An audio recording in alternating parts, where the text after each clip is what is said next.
Welcome to For the Love of Books, Bees Books Edition, a podcast by North Lanarkshire Libraries. Hi, this is Pari. And this is Jenny, and we're here to talk about Bees Books. Well, I was forewarned last time that before we start the theme, so before I talk about the books that I have and ask you what you have, I have been threatened with a quiz. Yes, I have a quiz. Do you want to do it now? Yes. Excellent. Oh, did you want to save it till the end? No, that's fine. We can do it now. Yes, it might wake us up. Yeah. Yeah. Okay, so I'm going to ask you a question, and then Okay. we'll see, because maybe some of our listeners might want to join in. So I will make sure to not blurt out the correct answer, which I will have 100%. I don't know. Are you of the time. quite a competitive person? No, I'm not at all. No, that's fine. Yes. It'll be fine. So basically, it's a wee quiz, and it's just the first line of famous books. So all you have to do is to guess the famous book. So you're challenging, specifically targeting my memory. Yes, sorry. Which is quite terrible. Okay, I see how it is. Yes. Now I've got 10 here. I'm only going to choose 5. Okay. And I'll give you a nice easy one to begin with. Okay. Mr. and Mrs. Dursley of number 4 Privet Drive were proud to say that they were perfectly normal. Thank you very much. That is very easy. I'm going to let the listeners guess what it is. I think it's easy for them as well. Because obviously it's Harry Potter and the Philosopher's Stone. Ding. I read this for the first time. Sorry to just... No, that's fine. Make your quiz go rogue. When I was 10, and the first chapter of this book made absolutely no sense to me. I'm glad I stuck through it. And absolutely. Because the first chapter, if you don't know anything about the world, it's like... So I feel like the first chapter, if I returned to it, after which I did, made much more sense. Excellent. Yes. Okay, let me choose another one. Okay. I'm not choosing all the easy ones here. Okay. It is a truth universally acknowledged that a single man in possession of a good fortune must be in want of a wife. Okay, then.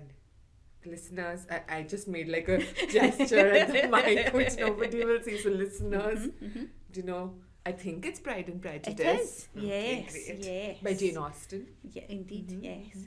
Can I give you a fact about Jane Austen? Of course you can. Well, it's not a fact about her, it is a fact about me, and I have a Jane Austen doll in my house that I bought from York. A bookshop in York. It's like a plush doll. They Of make dolls Jane Austen? of Jane Austen. Can you get other authors? I think so. Interesting. So it was like this children's bookshop in York that me and my friend went to, and we'd met there before she moved back to India, and both of us bought a Jane Austen doll for friendship Very nice. and writing. So, yes, Oh. I'm No, giving this you is lots good. of facts in this And this quiz. is why I'm only doing 5 questions Okay, instead of 10. thank you, yes. I feel like the next question or / answer, I'd love a fact from you, even if it's a made-up one. Right, okay, I shall make something up. Yeah. Excellent. In my younger and more vulnerable years, my father gave me some advice that I've been turning over in my mind ever since. Oh. You're like, oh, she got the first, so she's gonna be feeling pretty good about herself. I have genuinely no idea. No, I wouldn't have known this if I didn't know this, if that makes sense. Oh. But it is The Great Gatsby by F. Scott Fitzgerald. I have actually read that book, but long time ago, and no way would I have known. No, this. and it's not, and we'll talk about that later, I think, about beginnings and first sentences and things. It's not one that pops out, No. if you know what I mean. But that's a great quiz question. Yes, it's why it's number 10 on my list. So you went into order of difficulty. Do you have a fact about either The Great Gatsby, 1920s America, or just rich people? No, I do. I recently read The Great Gatsby for the first time, and it's quite strange that even though I just read it a few months ago, I didn't know that one. But I quite enjoyed it, but I think it's very much of its time, and that there was things happening in our world at that time that we can't necessarily relate to. It's also quite American as well, so some of it's not familiar. I have on my list to watch one of the versions, the movie versions of it, which I think might help. Yeah. But I enjoyed it. I just found it a bit, difficult in places. I think you enjoyed it especially as well because you didn't read it, you weren't forced to read it. No, I chose to read it, and that's the difference. Right, number 4. Let me find one. Okay. The boy with the fair hair lowered himself down the last few feet of rock and began to pick his way toward the lagoon. Oh, that sounds like a good one. Is this a classic? And can you give me clues? It is I would class it as a classic. Oh. It's the kind of book that you would do at high school, like for your, It feels like what's the one where they all kill a pig and then go feral? Yes, you're It right. is. But I don't remember. It's Lord of the Flies. Yes, William Lord Golding. of the Flies. But yes, and there's wee clues in excellent. that there. It's a fair-haired boy Yeah. to the lagoon. You can kind of see where that because was going. first I did Lagoon and I was like, oh, maybe it's like, what is those island ones that Robert Louis Stevenson wrote, Treasure Island, or, yep. that Swiss Family Robinson or something with the boy, you're right? Good clues. Yes. Do you have a fact about feral children? No, but I did read that for school for my essay thing that we did in 6th year. And I still have my book, and it's got lots of like annotations in the side because I bought it and then wrote things in the book before. Right. And sometimes I'll look back at it and go, what were you thinking? But that's actually really interesting because you have like your thoughts and ideas from when you were a teenager, and then if you revisited it like at different stages of life, you'd read it differently, like not only the book but your thoughts as well. Exactly. That's a great case for annotations, I think. Yes, it's like a wee bit of history. Yeah, of your personal history. Yes. Lovely. Right, last one. I think we'll do a wee bit of easier. Christmas won't be Christmas without any presents, grumbled Joe, lying on the rug. I know that you'll know that one. I do, and I love it. Little Women. It is. And I feel like Little Women is such a Christmassy book. I know that we're like now way beyond Christmas, so long after Christmas, but it does feel Christmassy. I don't know if it's because it starts then, but it's also like the vibe of it, especially the movies. I think it's definitely wintry. It's definitely, even in January we could sit and watch it and still, or read it. Yeah, that's true, because it's like a good cozy up and just on your sofa and watch it. Have you watched the new Little Women? I have not, no. It's great, especially the aesthetics. Like, obviously I love the book and the everything else, the characters and stuff. Oh, but their clothes, incredible.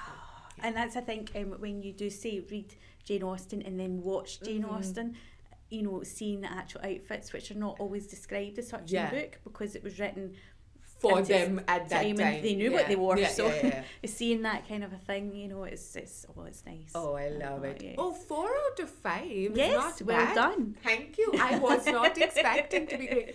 After we finish recording Secret, like back, like whatever, behind the episode, I would love to have like a mini quiz of the other 5. Excellent. I shall see. Yes.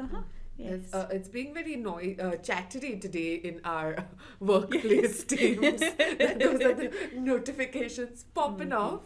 Great timing as always. Yes. But anyway, we shall come back to the theme. So I guess we started the year and the month and the last episode with the theme of endings. Yep. And now the second episode of the year is going to be beginnings. Yes, that's because what we're looking at. Kind of past that point where we're looking backwards, and I think we're now kind of looking forwards into what's going to happen next. Yes. So beginnings. Yeah, yes. I think it's great. Yes. I would also like to reflect on the beginnings of a new year. Yes.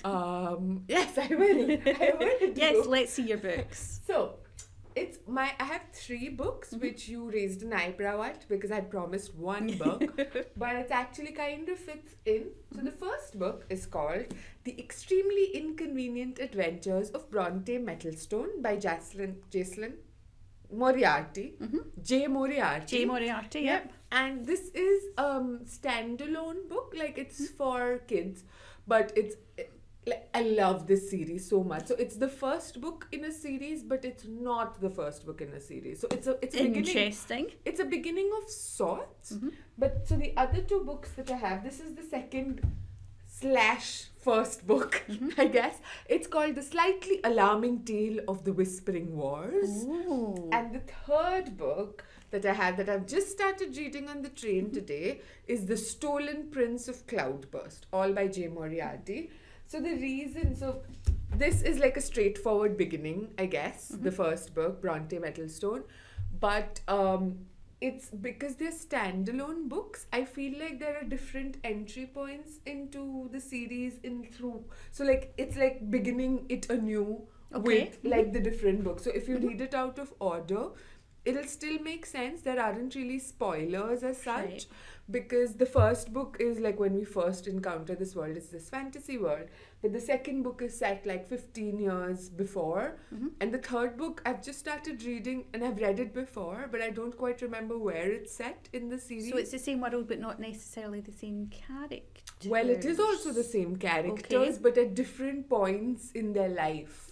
So at different points in like Bronte, the characters that we meet in this one, and sometimes because it's 15 years ago, they're new characters, but then there's like a glimpse of old characters. It's a very interestingly done series. It's quite unusual to do that. It is, and there's 2 more in this series so far, and she's working on another one as well. So I really like this idea of like different ways of beginning, different ways of starting things. And I'll talk more about the series in a bit, but just that's my beginning. Okay, interesting. What about you? I shall tell you mine. So my first book is, I'm not actually going to speak about the book, but it's one of my favourite books, which is Rebecca by Daphne du Maurier. But I want to read the first line, which wasn't on my quiz, but it's another quite famous first line. And it's, "Last night I dreamt I went to Manderley again." It's quite short, it's quite sweet, but you kind of want to go, oh, what is Manderley? Why are you going again, etc., etc. And that's what I think the beginning of a book, the first line of a book, you know, sometimes needs to do to hook you into the book. Well, can I read the first line of my book? You inspired me, because I remembered the first line was actually fantastic. I was 10 years old when my parents were killed by pirates.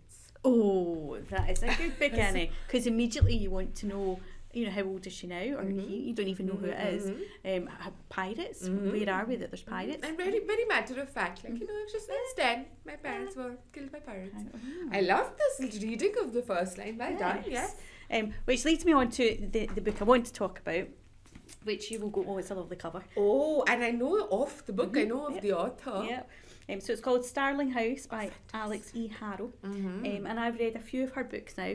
And this was another one that had passed me by. So it has been out for a little while. In fact, it's been out for almost a year. And I just didn't pick up on it, because there's a lot of books out there to read. Especially when you're working in a library. Yes. You're surrounded by temptations. But the first line of this... Oh, it's a stunning cover with stunning end papers. "I dream sometimes about a house I've never seen." And even just that first line compared to Rebecca, where she's also, because you find out Manderley's the house, I was like, oh, I need to know more. So this author, she writes kind of, and you'll know if you've read her other books, she kind of writes odd books, shall we say. Most of them all stand alone. She's done The Once and Future Witches, which was a really, really good book, and The 10,000 Doors of January, which was the first one I read by her, and I really, really enjoyed that. So I was really looking forward to this, and I was not disappointed. Dramatic pause there. That was a good dramatic, and it was a dramatic pause in your expression as well. Yes, it was just like very good. Yeah. So basically, and you'll like this because it will remind you of another series that I've completely forgotten the name of, that the house is a character as Naomi well. Novik. Yes, I was thank thinking you. that, Yes. the Sholoman series. Yes, yeah. So it's this girl called Opal, who has a younger brother, and throughout the story you kind of know that her mum died in an accident, and she kind of now lives with her brother in a motel in this place called Eden. Which is not as nice as it sounds, and it's kind of set now, which our other 2 books were kind of set in the past.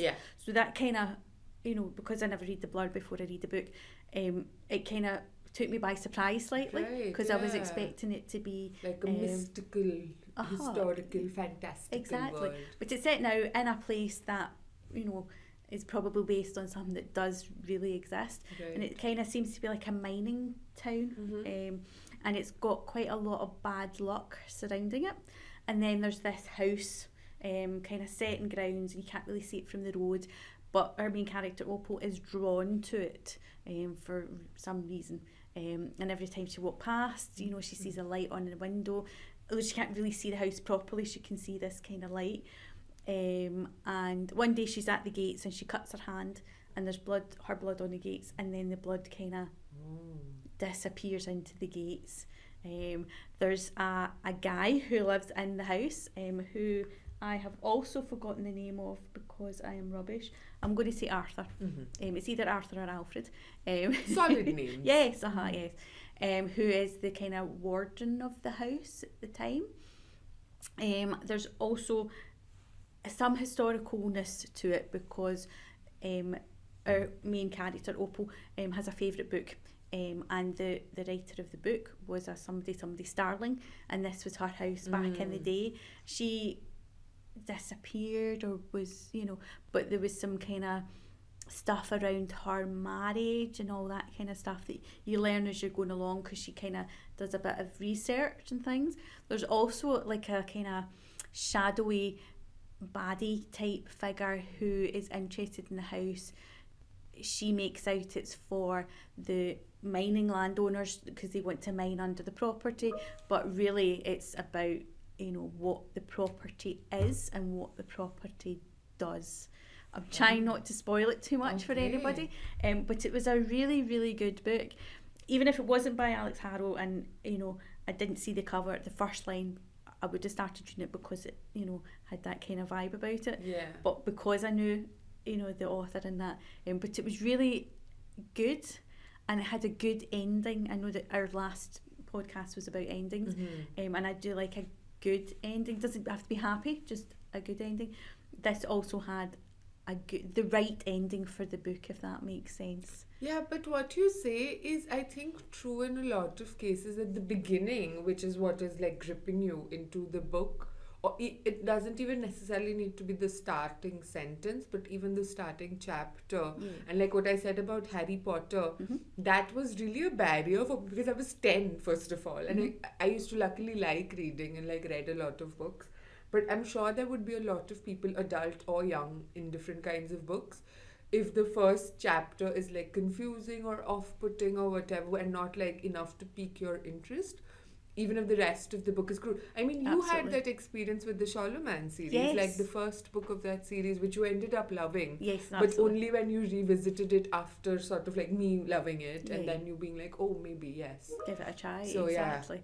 I think, authors must imagine sit there for hours. They've got the good idea and they've got the rest of the book, but how to get a reader in, how to hook them on to to read more about it. And when you begin the story as well, like sometimes, like obviously the author knows what's going to happen and like knows it backwards, forwards, sideways, like about the characters and the plot. But I think the perfect point to begin, which is that you don't know a lot, but you know a little bit enough.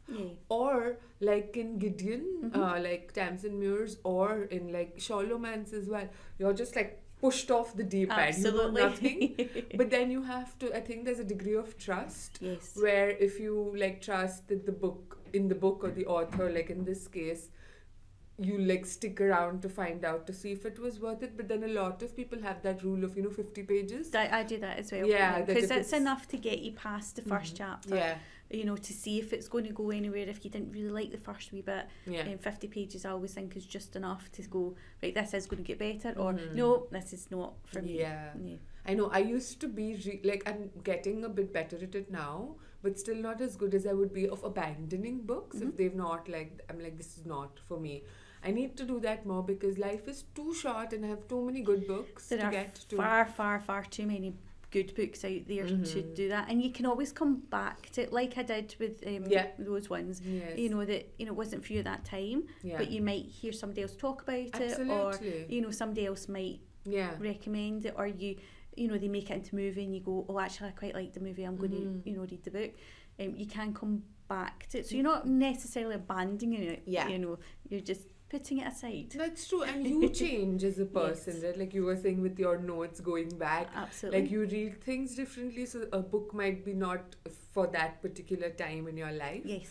or it might be rubbish and you may never return to it again, and that's fine. Yeah, Is that, absolutely. Like abandon away. Yeah, absolutely. Because not every book is written for every person. Exactly. It'll find its reader. Exactly. And you will find your book. So Exactly. there's different matches to be made. The universe will bring you together. Yes, that's true. In the library, you should come to the library. Because I think that's the thing that I love about libraries as well, that there's not as much of a commitment. You can get it and like you've not invested, like you've invested some time in it, sure, but you've not invested money in it, and space in your house, like that you have to keep or think about, what am I going to do? I don't want this in my house anymore. You just come back and return exactly. it. You've not spent £20 on a book that you really don't like, but you force yourself to read and then end up hating, any other book by that same author, which, is... And being resentful of like books. Books in general and just, That's why libraries are good. So I can't wait to talk about my book. Yes, I need to hear about pirates. Because, pirates do play a role. A little bit, but then there are also sea sprites and some elves and I think some I see witches. some dragons on the cover. Some dragons and just so I'll tell you the plot of the book like in short. So she talks about how she was 10 when she discovered she is 12 when she's writing the book. And she's like, but she doesn't mind so much that her parents are dead because she never really knew them. She's been brought up by her aunt. Her parents left her on her aunt's doorstep when she was like a baby. And they went off on adventures and things, and then they got killed by pirates. But they've left her now in her, they've like have a will. So they send her the will, and the will is that she has to go around. So it's the Kingdoms and Empires series. That's the sort of place, the world that we're looking at. Is it a map? There is a map. And fabulous. So like in the different books are set in different parts of the map as well, so it's really nice revisiting it like in the other books that you see, that's what had happened there, this is here. So she has to go around, and her father had I think 10 sisters, so she has to go around to 10 aunts. Well, one aunt she lives with, so 9 aunts, and give them gifts like that were sort of decreed to them in the will. Okay. So this is like her sort of responsibility and adventure. And she's a little bit excited about it. I think she would be more excited had the will not been bound by fairy stitches, which in this world is if you don't do it, if you don't do what you like, what this will like, or this piece of paper, asked you to do, your hometown will be ravaged, like like just like fall down into very surprising. And you learn this in like the first chapter, so I'm like, this is an odd book. Although I quite like the way that nobody's going to contest that. Nobody's going to do exactly what unless they really hate their village. Yes, exactly. And she's like, I hate everybody I grew up with so much. Me as well. So like but she quite likes her aunt, and she quite likes the town that she grew up in. She's like, okay, I guess I'll do this. And that's what she has to do. And she's a bit resentful of her parents, like, why are they forcing me to do this thing? And she doesn't know a lot of these aunts. Like, she meets them in like family functions, maybe over Christmas or whatever. So she's going around, and she's never done this before because she is 10 and she has to go by herself. She can't go with like an adult. So she's like sets off on this journey, and that's what the extremely inconvenient adventures are. Now this sounds straightforward enough, but this has this kind of fairy tale-ish quality about it because it's set in like a once upon a time-ish land, but not in any way that we recognize. And there are things that they take for granted. For example, this fairy stitching and like water sprite facts and like that they meet and dragons and things, but we don't know about this world. But like she seems to know, and the aunt seem to know. And so there's like these creatures that we meet, and like things happen and like whatever, and she's like, okay, like all right, this was another part of my adventure, and goes on. But then there's also like these clues scattered about that the first time I read, I wasn't really paying attention to, and the second time I reread it recently, I'd read it so long time ago that I didn't know there were clues, so I just read it, and then in the end it sort of like ties it all up together, but you didn't even know there was something to tie up. Right, okay. So it's quite an oddball of a book because it is really weird, these things, and some of the things can seem quite random, which is why I feel like that fairy tale-ish quality that, this person is at the right, like in the right place at the right time, or these things are happening. She's very much a protagonist of a story. But I don't think that gets in the way. Like in some books, it would feel very like, oh, how convenient that this happened. But in this, it seemed like, yes, of course, you know, this That happened. would We just happen didn't know. because, We didn't know enough about this world or whatever. So you're finding out these things. You're finding out about these evil magicians, which you don't find out in the beginning, but through her journey. And about this war that's happening, like they're in like a war zone kind of thing. So they have to be careful. It's not like the safest thing to be going around. And then in the end, it's like a really satisfying ending as well, because it's pulled together and you're like, oh, right. So it like I love this book, and I think I love the other two books even more. Because so the slightly alarming tale of the Whispering Wars is the one that's set 15 years ago, and it's about the war that started. So the war that Bronte Metalstone is like a part of, it started then. So you find out how it started. Okay. And this is a whole other bunch of characters, all children as well. And it starts off simply enough. Like there's this kids at the orphanage and kids at this fancy school, and there's a sports day and they're competing. But in the background, like there's tales of these children going missing and things, and we don't know what's happening. And then some kids here go missing, and there's like a rescue attempt and stuff. Again, like you're finding out things about the world more in this book, and then even some more in the third book, and I'm assuming the fourth and fifth. And it's just like such a fun, like just really a fantastic series, because it's really, like you said, unusual. It doesn't feel like the kind of middle grade fantasy that I'm used to in a good way, because it does, like I think some people might be put off by how a bit random it is. But I loved it, because I think, like, you know, we were talking about, I trusted this writer to be, and like I really liked how charmingly she writes, and how like matter of fact everyone is. Like it's very much from the children's perspective, right? Like even from Bronte Metalstone, it's I think the writer really respects her child audience. So like the children are very sort of, they understand the adults in their lives, or they understand what they're doing wrong. So not just what they're doing right, what they're doing wrong. And she shows adults to be like different kinds. So some are kind, some are strict, some are really like scatterbrained, some are really bad. And like, so it doesn't sort of, like it's not protective of children. Right. The children are very much characters, and they're like, they're really a part of the things that are happening around them, which I think children's books do anyway. But in this, I find it really interesting how the children see adults for who they really are, like the different kinds of adults. And she meets a lot, and we meet a lot here and here. And there's some like really nasty things happening as well, which is again very fairy tale-ish, right? Like sometimes now in children's books, people say, oh, you shouldn't include these kinds of things, or like death and war and whatever. But this is the kind of case for a lot of kids in the real world as well as in, and they're ready for it. Like they're scared, of course, but they are also brave. And they also know, like they have like this moral sort of conscience of doing things, the correct things and stuff. And it's just, it's a really, like it's both silly and serious at the same time, which is quite difficult balancing act, I feel. And I just, and the covers are stunning. I was looking at the covers there, they are lovely. Yeah, and there's like, it's a good chunk, like 5 books at the moment, and a 6th one forthcoming. So really good, fantastic characters that you meet and may meet again. So for example, in this, the first book, her cousins, like at one point she meets her cousins, like briefly, 3 cousins, one of her aunt's like children. And in this third book, one of the sisters is the protagonist. Right, okay. So it can get a little, I guess, unwieldy, but if you stick to one book at a time, I think it's, you can enter it. If you start reading this book first and then the other books, it'll still make sense. Right, okay. Because you don't get spoilers, or you don't get, like, they hint at, refer to things. I would recommend reading it in order. Yeah, I will read in order. Yes, but I think it's very interesting what she's done. It's like Discworld a little bit, you know?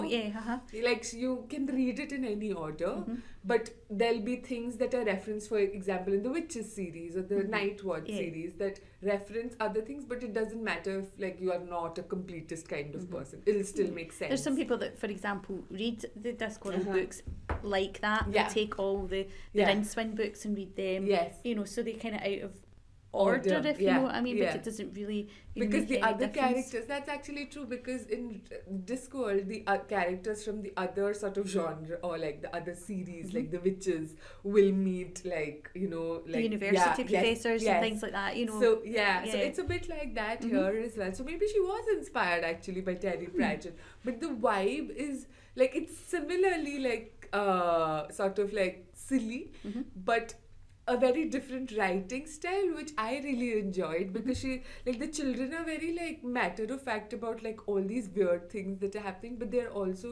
write very much about their feelings of like all the difficult feelings that they feel. And is it written from the point of view of the main character? Yes, so Bronte? like from the first perspective. So in this, it's Bronte. In this, it's Esther, the third book. In the second one, it's actually two protagonists. So one from the posh school and one from the orphanage, and they're taking turns, and you figure out why they're doing this like throughout the book. Right. And so they take turns, and they like fighting as well amongst each other. They make snarky comments about each other because there's a rivalry. Excellent. And there's also like lots of things you learn towards the end. Like, it feels like, I think some of the criticisms of this book might be that you learn too much at the In end. one go at the Yes, end. but I feel like she does seed the clues throughout, which maybe like a more attentive reader would be able to pick up on, but I don't think it takes away even if you're not. Like, it's still like, you're like, I see, okay. It doesn't feel unsatisfying, but I do see how it can to some readers. Okay. I like that you like the second book more than first book, and it's set in a school, which Yes. is totally your kind. Well, not set in a school. It sounds Well, as if so there's is this one is Excellent. definitely set in a boarding school with all the boarding school, and it is totally Excellent. my kind of thing. And it's really nice. She like manages to capture the voices of the different characters pretty well as well. Like in Bronte, she has a very specific voice, and she's learning things about herself, about the world. In these two have like a very specific voice, like Finley and I forget her name. Oh, I'm glad it's The not friend. just me that forgets Yeah. people's names. Finley and Honeybee. Oh. She is Honeybee. And Esther, and like, yes, has a very specific voice and very specific character traits. But even though they're about the protagonists, it's so much about the bonds that they form with other people. So, like, you know, Bronte starts off by herself because she grew up just with her aunt and the butler. But then she's like, Oh, there's a butler. There's a butler. Yes, and there might be a secret. No, there's like plenty of secrets Okay, right. about every character, like, that she doesn't know, and then we're finding out. Excellent. So it's like a great children's book. Like, I think kids would have a lot of fun reading it. It's chunky. They're I was like just going to 400 say that they are pages. quite, you know, Yeah. an investment. So it's definitely time. for like a reader kid. Yeah. It's not for like a, you know, Just like a class. casual Yeah. fan. But I think it's well worth it. And for adults who like children's books, I think they're so fun and so like quirky is a term that's overused, but they are quirky, but in a good way. Like, Yes. I like quirky anyway, but I think some people are put off by it. But I think it's just a fantastic series. Oh, you've definitely sold it to me. It's going to be my Excellent. next lunchtime book. Excellent. Hopefully. Hopefully. Well, I have one more book I want to talk about. And it's called The Snow Song Ooh, by very Sally nice. Gardner. Oh, she's another popular children's writer. Yes, so this is an adult book. I've not read any of her children's book. Right. I think you can tell that she's written children's books. Okay. It is an adult book, but you know, you can kind of, if you were going the next step, Yeah. you know, this is a good book. Yeah. And it's kind of like when you were talking there about kind of folklore and fairy tales, there's that kind of theme in this as well. It looks like it from the cover. Yes, it's beautiful. When you look closely, you'll see that there's a violin and a cuckoo clock. It's kind of snowflakes. And like a just cabin kind of- in the woods Yes, kind of thing. yes. I would not have picked this book up. This is not my kind of thing at all. But another member of staff went, read this. And I was between books at the time, and I thought, right, okay, I'll give it a go. I'm going to read you the first line. Okay. I think this is a fantastic tradition that we should carry Yes. on in 2025. Just introduce a book by its first line. No, exactly. So each chapter does have a heading, which I didn't really notice I was reading it. So there you go. So chapter 1 is Snow Song. It was the sound of his violin that first cast a spell on Edith. And that did, for a book that I wouldn't have picked up, Yeah. I did kind of go, oh, well, I need to know a little bit more. And it has a very satisfying ending as well. Okay, excellent. And it's kind of a folk, it kind of feels familiar, and it's kind of like, you know, if you think of the wintry kind of folk tales and fairy tales, it kind of has that feel to it without being a retelling or anything like that.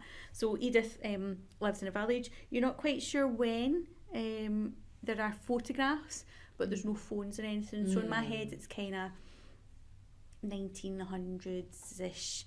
But it's this kind of village, you know, in the middle of nowhere. And she meets this violin-playing shepherd. They kind of promise to get married, but her father has decided that she's to marry the butcher of the village because he's like not the mayor, but he's really the one that's in charge of the village. He knows everybody's secrets, and he's not a very nice man. So basically, the butcher, who is not a nice man but also slightly clever, hears that they've kind of become betrothed, and speaks to the dad and basically says, well, he's a shepherd, so he's going to be away for the winter. No, he's going to be away for like autumn. But if he comes back before the first snow, then that's fine. But if he doesn't come back, she's mine. I'm going to marry her. So they all agree with that. Edith's got no say, why would she? Exactly. The shepherd goes, no, I'll be back before the snow starts. Don't you worry. And of course he's not. Yeah. That's not a plot spoiler. You know, you kind of know that that's coming. And it's kind of about how she deals with that.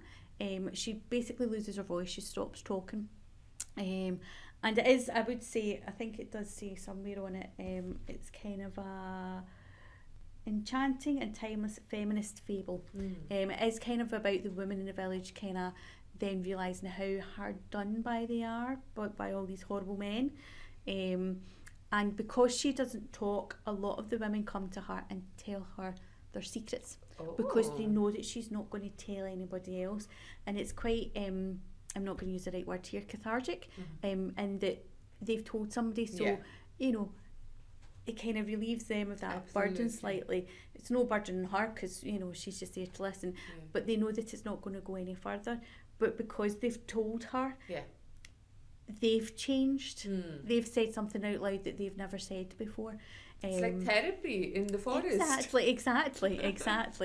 There is a wee bit where it kind of gets a wee bit mystical, that she goes to this kind of cabin, and you could read it as being mystical, or that, you know, she just kind of has delusions and things like that. It works though if you read it from, you know, a kind of mythical kind of point of view, and then she goes back to the village, and she's found her voice again, but the village has changed because you know, the women have realised, you know, that actually, you know, the butcher is a nasty man and they don't all have to bow down to him.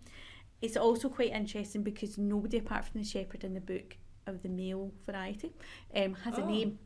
So they're all called the mayor, the butcher, the cabinet maker, whereas all the women, you know, at first they're called the butcher's daughter, but then they're given names, and I didn't notice that until I was quite a chunk of the way through, and they mentioned the shepherd, who I can't remember the name of, obviously. It's obviously written for me, who can never remember things. I'll remember the cabinet maker and the shepherd, but I'll not remember the name. But only he's got a name, and there's another boy who is on their side. He has a name. Everybody else, you know, all the men are just called by their kind of job title, as it were.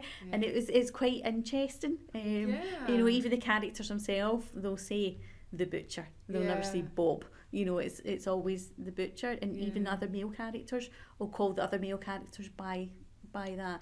And it was quite an interesting kind of, once I realised and noticed it was quite interesting reading the rest of it and pointing that out to myself, if that makes sense. And also, like, when did that start happening? Not the men, but the women. You said they start off as just their relationship with, like, but then, you know, is it after the secrets that they're like getting names or gaining their own sense of identity, or when she, like, Edith is, and that's really interesting. So it's quite a small book. It didn't take me long at all to read, but there's actually quite a lot in it, and I do think it does talk about the binding and the familiars. Now, the binding is by Bridget Collins. I spoke about a few episodes ago.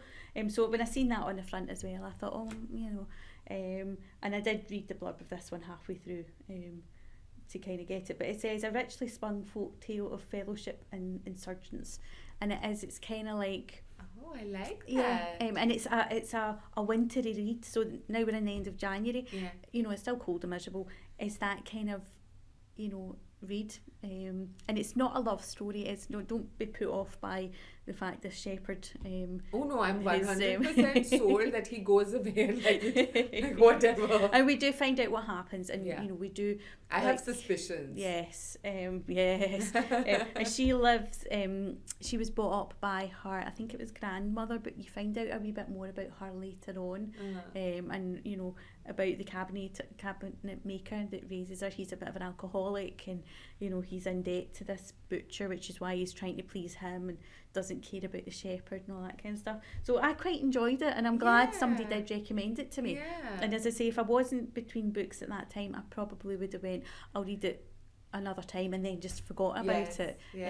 But yeah, it was interesting. I love the sound of it, because it does sound like, you know, like what you were saying, that folktale thing, like as you were describing it, I could make like connections to the different kinds of books that I've written, fairy tales as well that I've heard, but like sort of reimagined, like imagined. It wasn't like overtly like folk, you know, it's just a story, but you kind of got you know, hints in the back, and you know, because like obviously the snow comes and then the village is cut off from everywhere because of the snow, you know, you kind of feel as if you're in this kind of fairy tales, snowy village, you know, and things could happen that wouldn't happen on a normal summer's day kind of a thing. And like there is no like new story, right? You're always sort of responding to the place that you live in, the stories that you've heard. So and the readers as well, they might have different kinds of stories, but that's still that sort of imaginative architecture is like you're playing on that. Absolutely. Which it sounds really cool. Yeah, I definitely want to read that book. Well, now I think that we've talked a lot about beginnings and endings the last time. Yes. And I'm actually like, this tradition needs to, I think, stay, if we remember. Which we won't, Pari. Which we will not. But I have faith in the memories, like misplaced faith in our future memories. That we might remember the first line of each book, and we might read it aloud. But would that match with next time's theme, do you think? No. Oh. So they're never going to remember. No. So she's went... I don't even know what she was thinking. I sometimes think Bea doesn't think. I think she just plucks word out of the ether and just puts them on a page. So the next one is Light and Dark. I have no idea where I'm going to go with that. You're looking slightly puzzled as well. No, I think that would actually make for a good like beginning. Like we could do like if we read the end start of this like the first line, and we're like, do you think this is a light book? Do you think this is a book full of darkness or full of light? And you do that, you know, from your first line, you do try and guess what's going to come next. So yes, maybe. Like especially like I think the first page, even when you read it, you get the tone of this like what kind of book it's going to be. Is it going to be serious and grown up and somber or silly or... Well, I've just started reading the book that you spoke about last time, The Death by Narwhal. And there is like drawings of the characters at the front of the book, and like the beginning of each chapter has a wee drawing, and you can kind of tell, having, you know, if you didn't know from your, you know, what you said about it, you can kind of guess, you know, what it's about. And I think sometimes it's easier to do that with children's books than it is with adult books. I think adult books need more illustration. No, absolutely. And, you know, just like, just more fun. I will say as well, when you were talking about that, I was not expecting this when I was reading my other book, and now I won't be able to find one. It's nice background music though, flipping pages. We're doing a lot of that, aren't we? We did that last time. There are a few illustrations in Starling House. Okay, I didn't expect that either. And I think it's because the book that the character reads, you know, it's a children's book, but it's not really a children's book, and it's got very strange. But yes, how much of a difference does that make? You know, when you turn a page, and sorry if you were not expecting that because I wasn't, and there's, you know, a nice kind of wee, you know, there's also wee kind of things, you know, wee keys and things just kind of dotted about. Elements, like it just, I think it adds to the atmosphere of the place and like of the book, and like you were saying in this, the house feels like a character itself. I feel like the books, like obviously the first page is the language, but illustrations add to the character of the book, and that Absolutely. like with Death by Narwhal, I mean the title itself. Yes, yeah. but the illustrations add to it so much, Absolutely. like the silliness and the not taking itself too seriously. But in this book, it was like in Starling House, it's a different kind. It's like this is serious, but it's also like fantastical. And that's the thing, just because it's an adult book doesn't mean it shouldn't have pictures if it kind of helps the story along. Yeah, we deserve nice things too. Yes, also we deserve a new Tamsin Muir book, because we did mention her earlier. We do. We do. We want, what's it, Electro the Ninth. We need it in our hands this year. 2025, we waited long enough. It's the year. It is the year. Please, Tamsin. Well, I'll start thinking about light and dark. Excellent. And other things, beginnings, endings, all the things, reflections. And we'll see if we remember to read out the first line of our book. Challenge to ourselves, to our future selves. But in the meanwhile, thank you so much for listening. See you next time. Bye.